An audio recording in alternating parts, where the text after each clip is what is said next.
안녕하십니까. 골방 라이브를 시작합니다. 항상 말씀드리지만은 이 방은 제가 묵상하고 기도하고 연구하고 저 혼자 묵상하는 방입니다. 간단하게 여기에서 여러분에게 설교에 도움이 되는 여러가지 내용으로 여러분에게 말씀드리고 있는 것이지 설교가 아닙니다.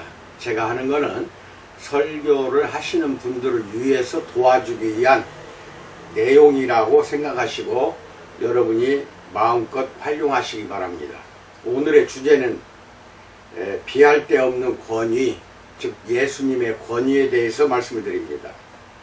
사람이 먼저 강한 자를 결박하지 않고서야 어떻게 그 강한 자의 집에 들어가 그 세간을 강탈하겠느냐라고 예수님은 말씀합니다.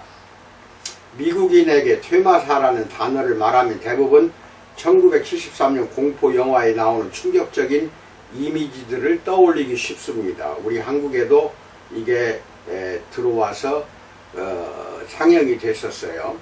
그러나 미국 그리스도인에게 그 단어를 말하면 뭔가 아는 듯한 표정을 짓거나 이야기할 가능성이 훨씬 더 큽니다.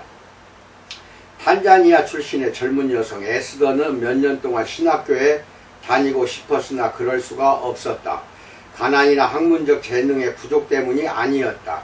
아프리카 신학 저널의 한 기사에 따르면 그녀가 귀신에 사로잡혀 있었기 때문이었다. 어느 날 기독교 지도자들은 에스더에게서 귀신을 쫓아낼 때가 되었다고 결론을 내렸다.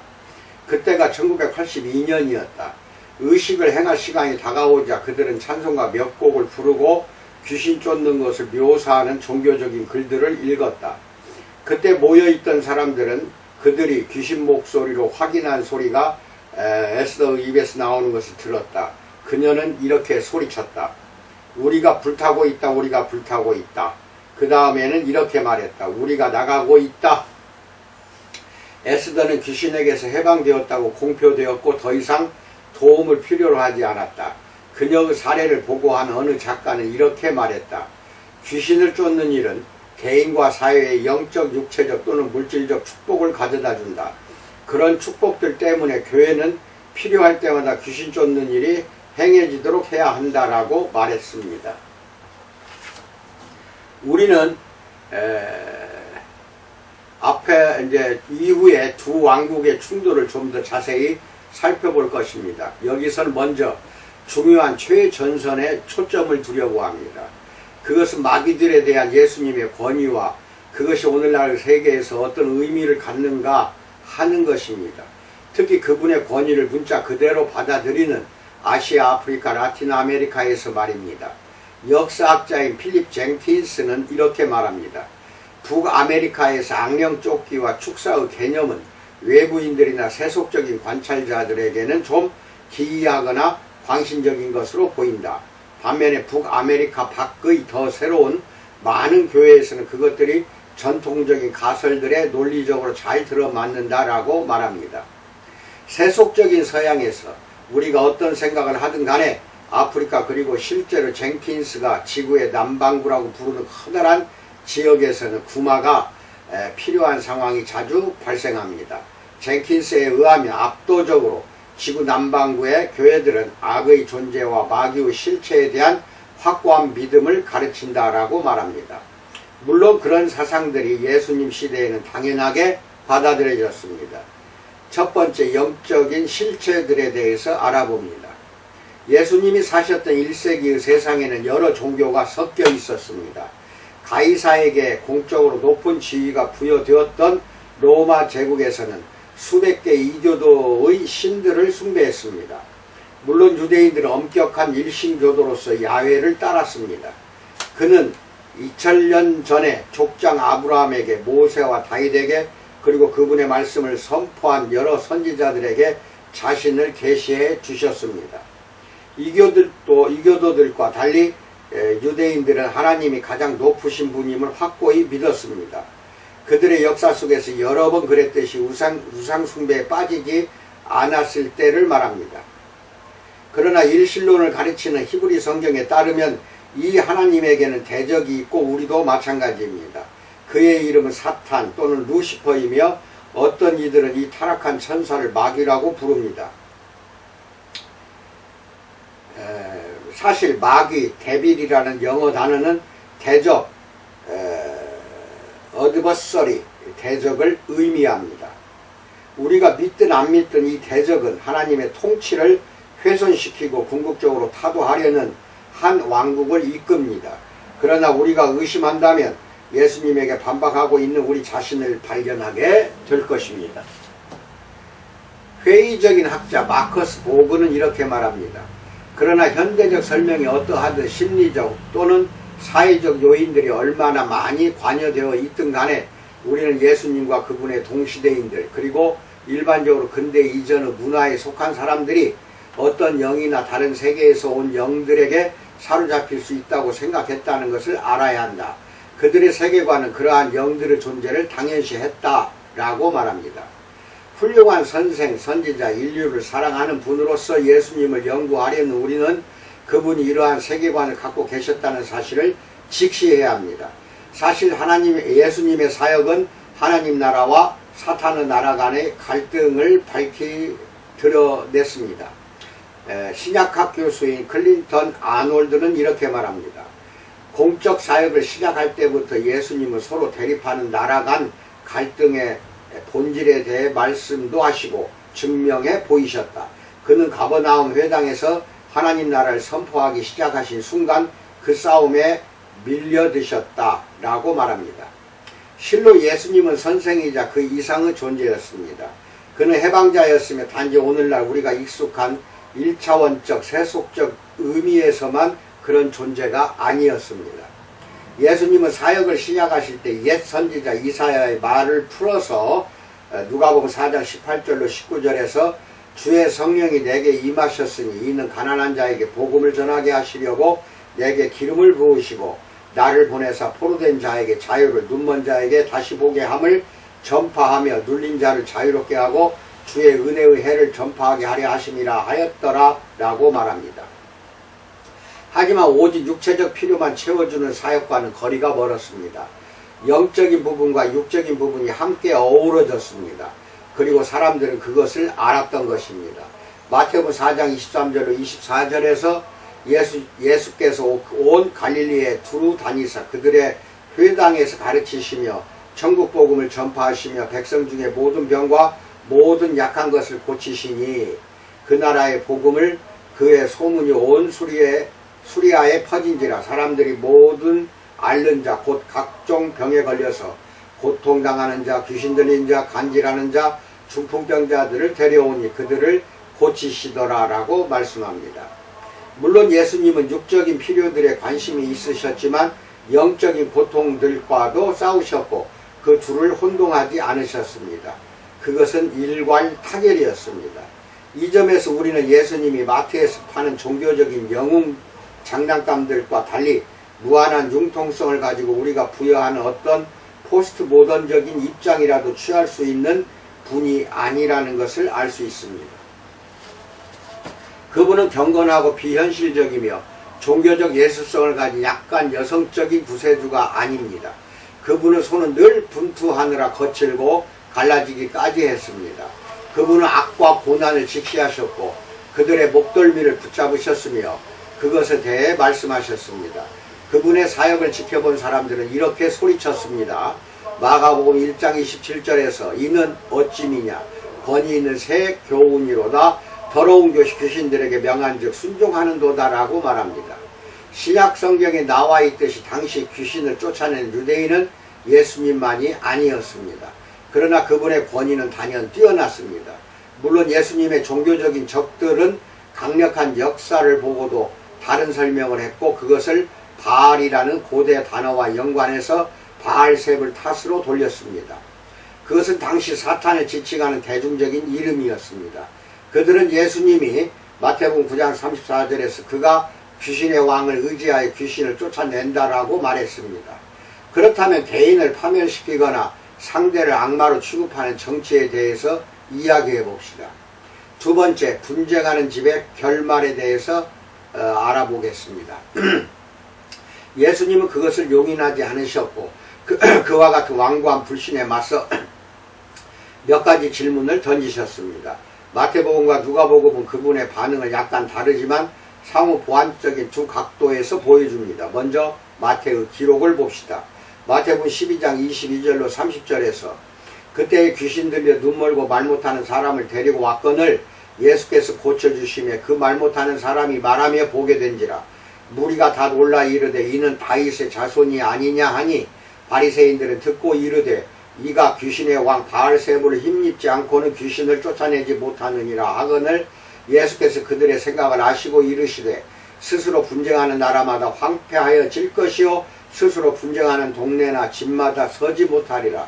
만일 사탄이 사탄을 쫓아내면 스스로 분쟁하는 것이니 그리하고야 어떻게 그의 나라가 서겠느냐. 또 내가 바알세불을 힘입어 귀신을 쫓아내면 너희의 아들들은 누구를 힘입어 쫓아내느냐.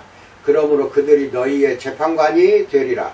그러나 내가 하나님의 성령을 힘입어 귀신을 쫓아내는 것이면 하나님의 나라가 이미 너희에게 임하였느니라. 사람이 먼저 강한 자를 결박하지 않고서야 어떻게 그 강한 자의 집에 들어가 그 세간을 강탈하겠느냐. 결박한 후에야 그 집을 강탈하리라. 나와 함께 아니하는 자는 나를 반대하는 자요 나와 함께 모으지 아니하는 자는 해치는 자니라 라고 말씀합니다. 언뜻 보기에는 예수님이 바알세불과 함께 일하고 있다는 바리새인들의 비난에 외적인 타당성이 있어 보입니다. 아무 의심 없고 무지한 군중들의 관심을 끄는 데 있어서 거짓 기적을 행하는 것보다 더 좋은 방법이 있겠습니까? 유대인들은 늘 메시지의 타당성을 입증해 줄 표적들을 찾고 있었으니 그들에게 표적을 보여주지 않을 이유가 있었겠습니까? 그리고 그들이 걸려들면 거짓말로 그들을 속일 수도 있습니다. 어쩌면 기존 종교 지도자들이 제시한 참된 길에서 사람들이 돌아서게 만들기 위해 예수님이 마귀들과 힘을 합쳐 일하고 있었던 것일까? 물론 그런 분석은 사탄과 예수님을 둘 다 잘못 판단한 것입니다. 예수님이 사탄의 왕국을 물리치기 위해 하신 일들, 즉 오늘날 우리는 그것을 기적이라 부를 것입니다마는 하나님 나라가 움직이고 있다는 증거였습니다. 오직 증오와 인간에 대한 경멸로 가득한 사탄은 절대 자발적으로 자신의 소유물을 양보하지 않습니다. 모든 독재 국가들이 그렇듯이 사탄의 왕국은 스스로 무언가를 창조하기보다 오직 다른 사람들을 통제하고 착취함으로써 발전합니다. 척박하지만 공격적인 사탄의 제국은 오직 그들에게 종속된 사람들의 삶을 먹고 살 수 있습니다. 예수님 안에서 하나님은 강제로 그들을 다시 데려오셨습니다. 1858년에 에이브럼 링컨은 이 진리를 이해했고 예수님의 말씀을 빌려 노예제도와 자유는 공존할 수 없다고 주장했습니다. 스스로 분쟁하는 집은 서지 못한다. 세 번째, 성령의 능력에 대해서 알아봅니다. 예수님은 마태복음 12장 27절에서 내가 바알세불을 힘입어 귀신을 쫓아내면 너희의 아들들은 누구를 힘입어 쫓아내느냐 라고 물으십니다. 다시 말하면 예수님의 대적들이 그분이 사탄의 힘으로 귀신들을 쫓아낸다고 주장한다면 논리적으로 볼 때 그들의 동료들이 귀신을 쫓아내는 것도 사탄의 힘으로 하는 것이 된다라는 말입니다. 이 대적들은 순전한 악의로 예수님을 비방할 수 있지만 그들의 동료들, 이스라엘의 참된 아들들도 하는 일을 비난함으로써 그렇게 할 수는 없습니다. 예수님이 다른 사람들도 마귀의 요새를 무너뜨릴 수 있다고 인정하신 것은 성령의 능력이 예수님만 사용할 수 있는 것이 아님을 보여줍니다. 예수님은 그분이 하셨던 일들을 제자들도 똑같이 할 것을 요구하셨습니다. 여기에는 어둠의 세력들과 맞서는 것도 포함됩니다. 한 번은 예수님이 그분의 측근인 사도들만이 아니라 72명의 추종자들에게도 사역을 맡기셨습니다. 누가복음 10장 1절. 그들이 사역 보고를 위해 함께 모였을 때 72명은 누가복음 10장 17절에서 기뻐하며 돌아와 이르되 주여 주의 이름이면 귀신들도 우리에게 항복하더이다 라고 말했습니다. 이때 예수님은 거의 놀라지 않고 말씀하셨습니다. 누가복음 10장 18절로 19절에서 예수께서 이르시되 사탄이 하늘로부터 번개같이 떨어지는 것을 내가 보았노라. 내가 너희에게 뱀과 정갈을 밟으며 원수의 모든 능력을 제어할 권능을 주었으니 너희를 해칠 자가 결코 없으리라 라고 말합니다. 예수의 이름으로 활성화되는 성령의 능력은 마귀와 그의 부하들이 도저히 감당할 수 없는 것이었습니다.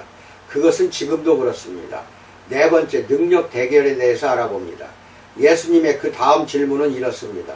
마태복음 12장 29절에서 사람이 먼저 강한 자를 결박하지 않고서야 어떻게 그 강한 자의 집에 들어가 그 세간을 강탈하겠느냐라고 말합니다. 이는 그분의 우월한 능력과 권위에 대한 원초적인 주장입니다. 그렇습니다. 사탄은 인간의 마음속에 두려움을 심어주는 강한 자입니다. 그러나 예수님이 훨씬 더 강하시며 마귀를 결박하고 그의 집을 마음대로 강탈하실 수 있습니다. 다수의 권력들과 서로 상충하는 믿음의 주장들에 맞서야 하는 지구 남반구 제3세계에서 치유와 축사 사역이 많은 교회가 중심에 자리 잡은 것은 놀라운 일이 아닙니다. 그러나 사탄과 그의 무리는 인간이 당하는 고난의 유일한 원인이 아니며 주된 원인도 아닙니다. 성경은 첫 책에서 언급하듯이 가시덤불과 엉겅퀴, 땀, 그리고 죽음은 지금 우리가 사는 세상의 정상적인 부분들입니다. 이런 자연적인 악들은 하나님이 직접 허용하시는 것이며 반드시 사탄의 직접적인 사역이라고 할 수가 없습니다. 따라서 모든 고통과 문제의 원인을 악한 세력들에게로 돌리는 것은 말이 되지 않습니다. 물론 성경에서 그것들이 어떤 고난의 원인이 될 수 있다는 것은 말이 되지 않습니다.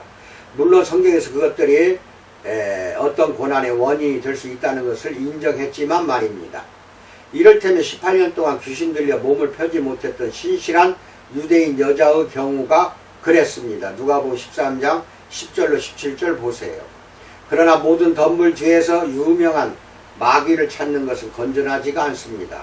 때로는 어떤 재앙, 즉 예수님 당시 실로암 망대가 무너져 18명이 사망한 사건, 예배드리던 갈릴리인들이 로마인들에게 살해당한 일 등으로부터 우리가 알 수 있는 것이 궁극적인 원인이 아니라 우리의 반응일 뿐인 경우도 있습니다. 예수님은 무리에게 이렇게 물으셨습니다. 누가복음 12장 2절 5절에서 감추인 것이 드러나지 않을 것이 없고 숨긴 것이 알려지지 않을 것이 없나니 이러므로 너희가 어두운 데서 말한 모든 것이 광명한 데서 들리고 너희가 그 골방에서 귀에 대고 말한 것이 지붕 위에서 전파되리라.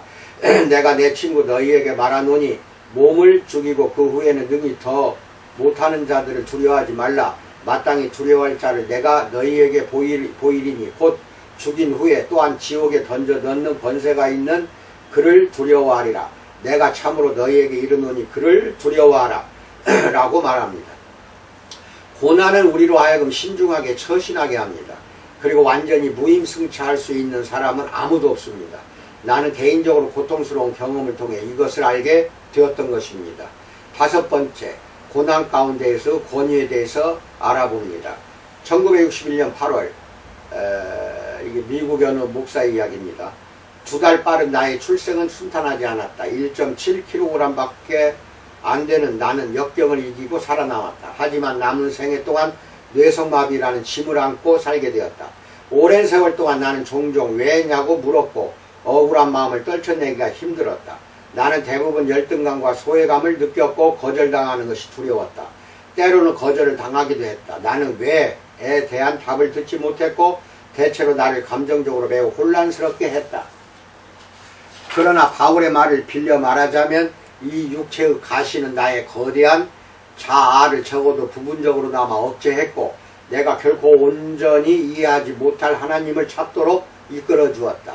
또한 나는 장애를 가진 사람들이 사회의 날카로운 부분들을 부드럽게 하고 우리에게 인내와 겸손을 가르쳐주며 위를 바라보게 하고 우리를 늘 따라다니는 자기 도취로부터 일시적으로나마 멀어지게 해준다고 생각하고 싶다.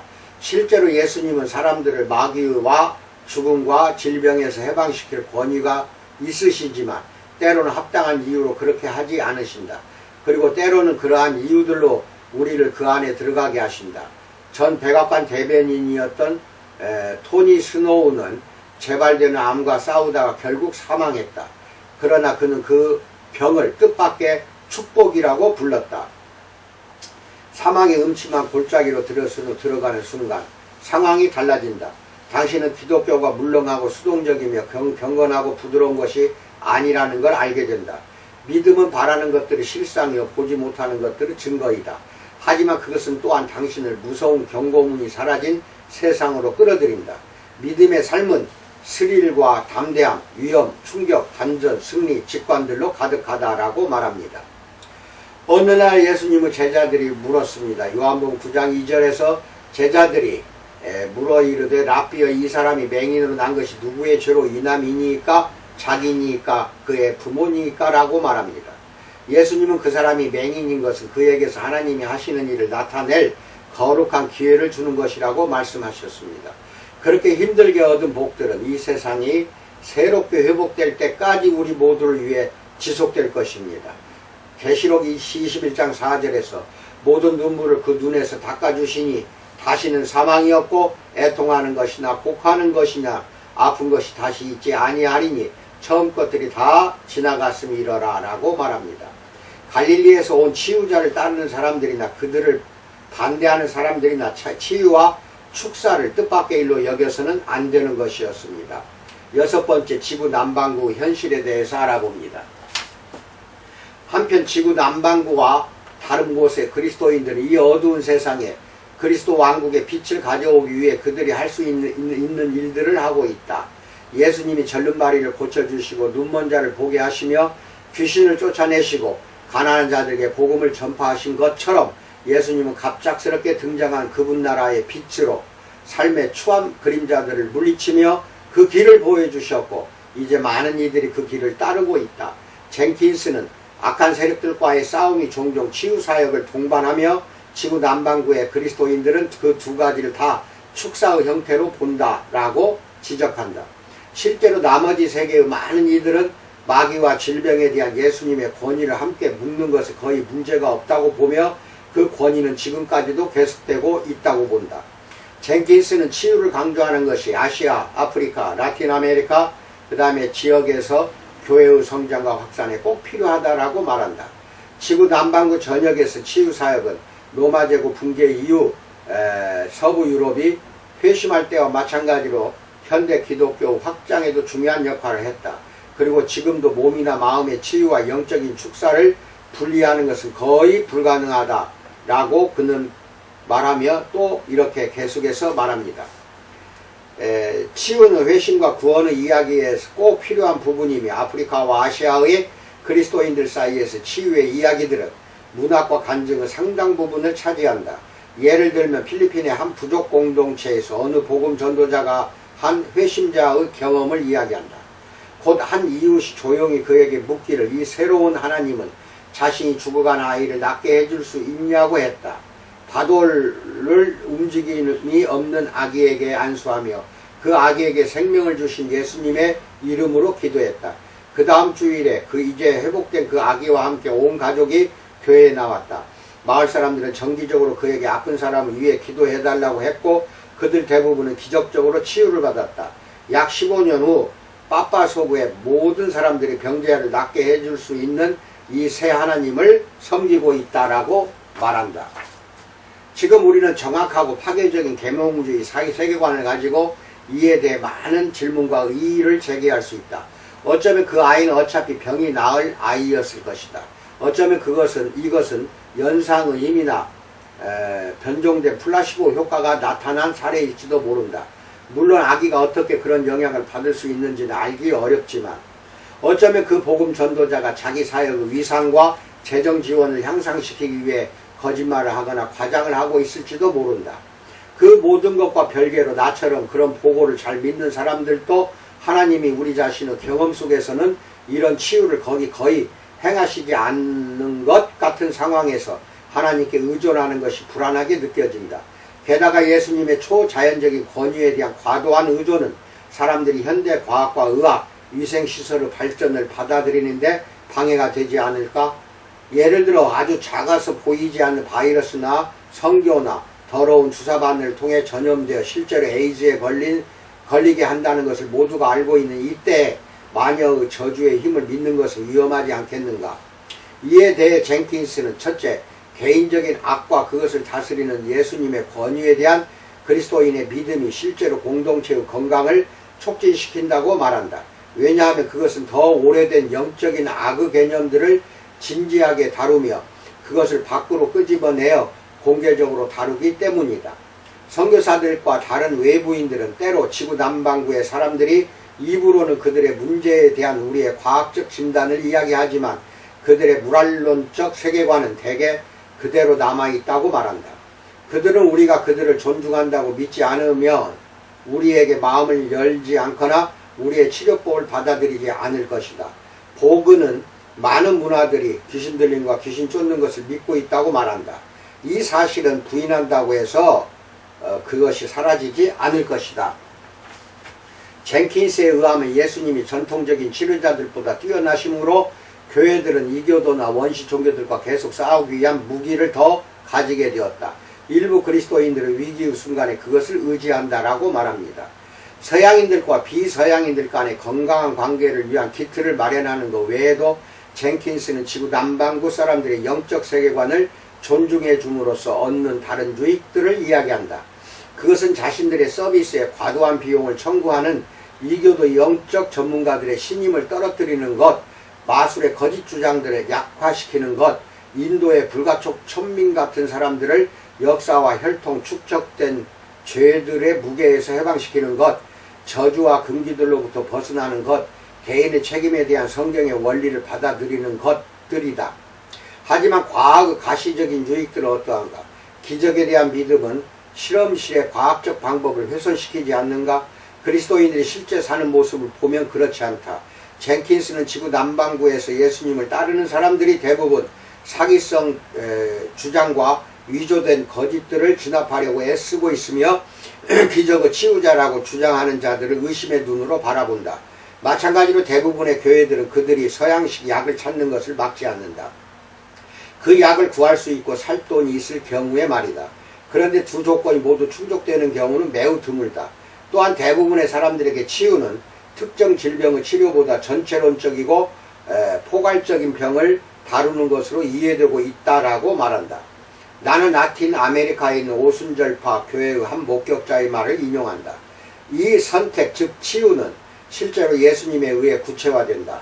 그는 병든 자를 만져주시고 치유해주시며 구원해주시고 따라서 그들의 육체적인 건강을 회복하고 그들의 사회에 다시 통합되게 해주며 영적인 삶과 가정생활을 향상시킬 기회를 주신다.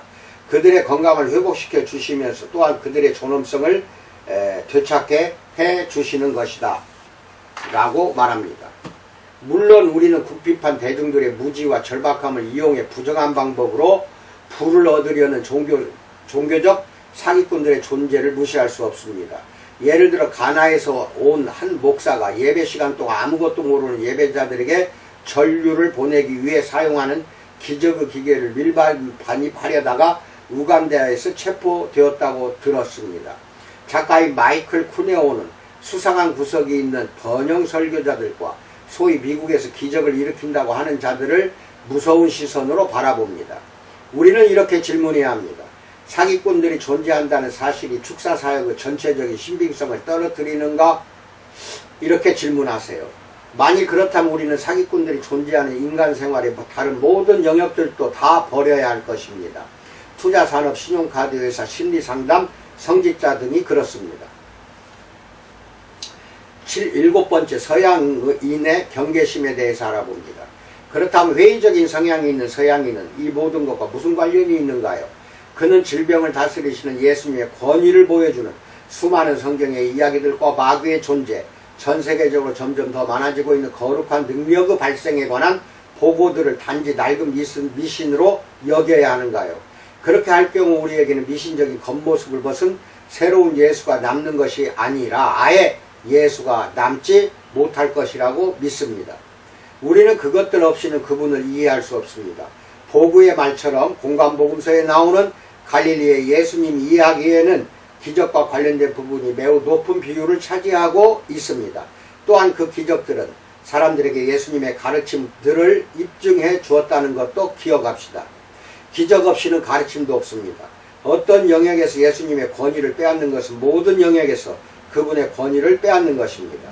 따라서 우리가 예수님을 사기꾼으로 치부할 각오가 되어 있지 않는 한 그분의 초자연적인 권위를 받아들이는 법을 배워야 할 것입니다. 문제는 어떻게 할 것인가 하는 것입니다. 8번째, 초자연적인 삶에 대해서 알아봅니다. 우리가 당당하게 과학적 발전을 자랑스러워하는 동안 많은 뛰어난 과학자들이 그리스도인이었다는 것을 기억하면서 아마도 세속적인 우리의 사고방식이 우리의 눈을 가려 하나님이 그분의 능력을 나타내고 그분의 통치를 증진시키기 위해 역사하시는 더 넓은 세계를 보지 못했을 것입니다. 철학자 J.P. 모어랜드가 인정하듯이 우리 복음주의자들은 종종 치유와 귀신 쫓는 일, 기적, 지식과 지혜가 담긴 예언적 말씀을 너무 빨리 묵살해 버립니다. 다행히 복음주의 신약학자들 사이에서 어떤 성경적 주제들은 성령의 기적적인 능력에 권한을 부여하므로 그러한 묵살은 불필요하고 비성경적이라는 의견이 확산되어 왔습니다. 실제로 개신교 복음주의 공동체는 기적이라는 주제에 대해 전혀 획일적인 견해를 갖고 있지 않습니다. 신약학자 웨인 그루뎀의 말을 인용해 모어랜드는 기독교 공동체 안에 있는 4가지 흐름을 설명합니다. 1. 은사 중단론자. 기적을 일으키는 은사들이 사도들에게서 끝났다고 믿는다. 2. 개방적이나 신중한 이들. 복음 전도와 제자도에서 기적은 중요하지 않다고 생각한다. 3. 제3의 물결. 그리스도인들은 기적이 교회 생활에 중요하다고 믿는다. 4. 오순절파와 은사주의 운동. 기적적인 은사들을 받아들이되 방언을 강조한다. 이렇게 4가지로 흐름을 설명합니다. 나의 생각은 이렇습니다. 예수님이 병자들을 고쳐주시고 귀신들을 쫓아내셨다면, 예수님이 제자들에게 그 이름의 권세를 사용해 병을 고치고 귀신을 쫓아내라고 하셨다면, 예수님이 제자들에게 명하신 모든 것에 순종하도록 우리를 가르치라고 하셨다면, 예수님의 제자들이 그보다 더 큰 일들을 하라 할 것이라고 말씀하셨다면, 교회가 기적을 일으키는 예수님의 권세를 사용함으로써 성장하고 있으며 지금까지도 늘 성장해 왔다면, 나는 이렇게 생각해 봅니다. 이 주제가 비록 이해하기 어렵거나 거기에 함축된 의미들이 충격적일지라도 우리는 최소한 하나님이 언제나 최종 결정권자이심을 알고 기적적인 일들이 흔하지 않더라도 그리스도인 삶의 정상적인 한 부분임을 인정해야 합니다. 물론 예수님의 초자연적인 권세를 믿는다고 해서 우리가 원하는 대로 모든 일들이 이루어지진 않습니다. 바울은 그의 몸에 있는 가시가 없어지게 해달라고 3번 기도했으나 거절당했고, 그와 하나님의 능력이 약한 데서 온전해진다고 고린도후서 12장 9절에서 고백했습니다.